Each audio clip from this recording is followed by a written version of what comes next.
Ayan guys, dito kami sa dating tinaniman natin ng mga sitaw. Ating aalisin na yung mga poste. At tataniman naman po natin ito ng luya. Ayan po yung ating mga ano. Ayan o. Meron pong mga palapa ng nyog. Yun pong mga poste. E di gagawin naman po natin siyang mga panggatong. Ayan. Ayan po dyan. May mga ano po yan. Ayan po, mayroon siyang mga nakalagay na, ano, laglag na palapa ng niyog or kayakas. Ayan. Atin po yung lilinisan. Aalisin po natin yung mga kayakas at saka po itong mga poste ito. Ayan. Aalisin po natin.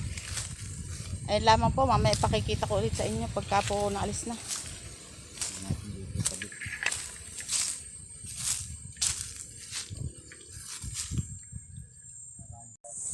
Ayan na po oh. Oh, nakahiga ng ating mga poste.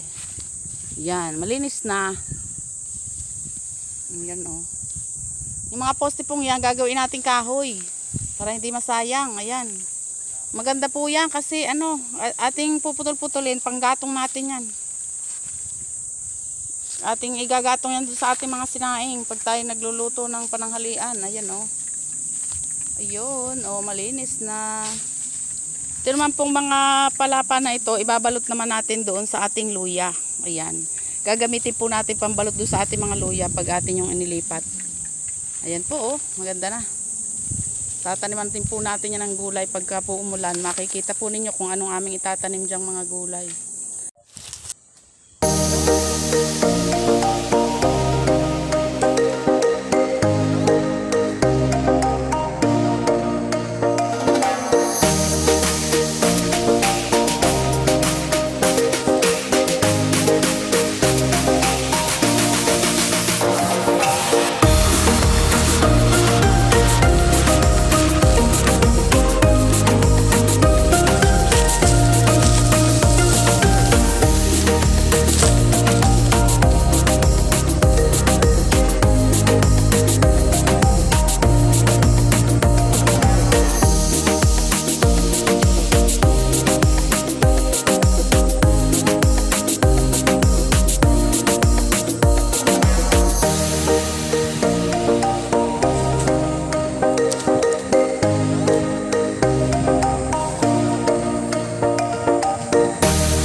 Ayan po ang mga puno ng kadyos na tuyo na. Ayan po ay ating tatanggalin din.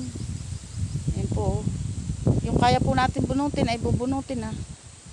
Ayan na po. Si Daddy may nabunot na doon. Ayan po.